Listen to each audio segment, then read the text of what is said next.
Marker. Camera set. Action! Well, I knew it was Chiwetel. I've been watching him for a long, long time.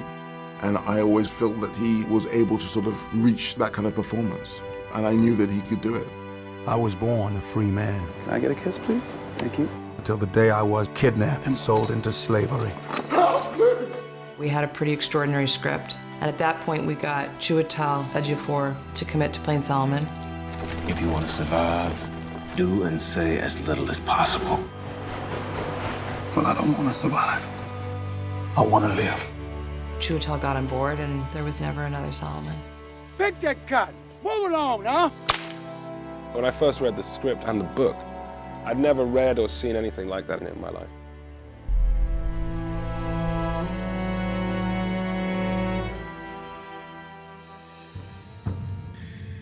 The book as a template is so useful as a way of trying to understand this character in this time.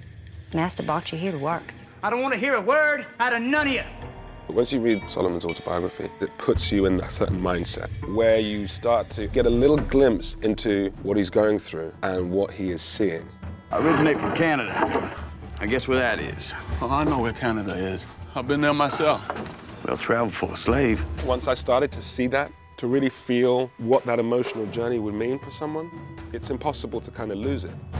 It's something that has really penetrated me. Went down to the river Jordan. Going to the plantations in the South and being in places where some of these things occurred. That burning heat, the violence that he sees occur. You do get a glimpse of what the day-to-day must have been like.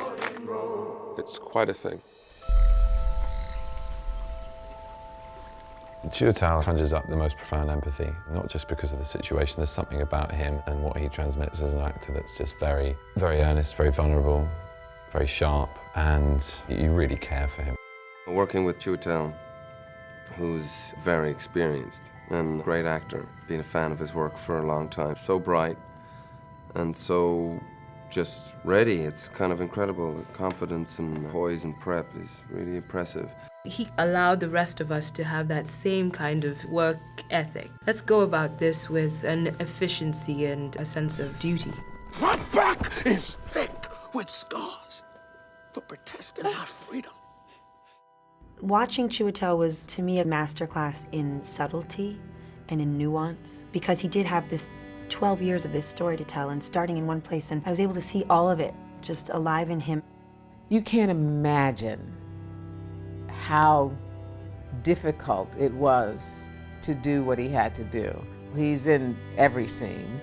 Emotionally, as an actor, it's a rigorous workout. I worked with a dialect coach and strove to indicate the passage of 12 years to the hair, makeup, voice, physicality. He became very much in depth in Solomon, and that was impressive to see. Days ago, I was with my family, in my home. Now you tell me all is lost. It takes a lot of courage and strength to keep within that character for that period of time. I thought you knowed something. I did as instructed. There's something wrong. It's wrong with the instruction. We just knew going in that it was going to be a physical strain to reenact those exact things. The story, it is amazing.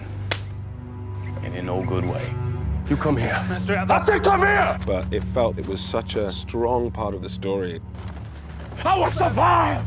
I will not fall into despair. I will keep myself hardy till freedom is opportune. It was tough sort of emotionally and physically, but every day there was a sense of really connecting to Solomon and his story. And reenacting something that he went through and trying to reenact it in the detail that he describes it was something that really was very important to me.